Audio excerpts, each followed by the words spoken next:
Alright, as I mentioned previously, a lot of sanding today. This is the fuselage reinforcement. It actually looks like a tailwheel door, but it's not what he calls it. It's called the fuselage reinforcement, and we'll go back here in the very tail of the aircraft.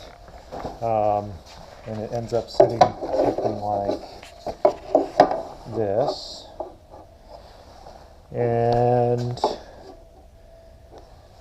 I also sanded the landing gear doors that will ultimately be up here. So I sanded those edges. You can see the contours of that. And I also sanded the nose plate, or the nose.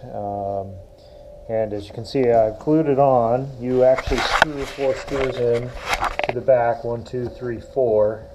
And these screws that came with the kit strip really easily, so that's a point of frustration. But I got it in enough, and I clamped and gluing it, so it's coming together. What wasn't clear to me in the instructions was where you center this, and I think you just center it as best you can.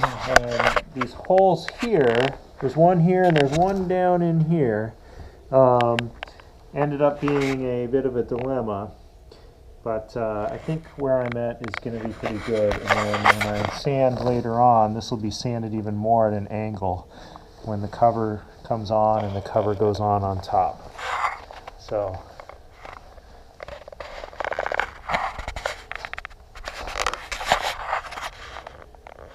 I'll be flipping it over and starting work on the wings and the seat tomorrow.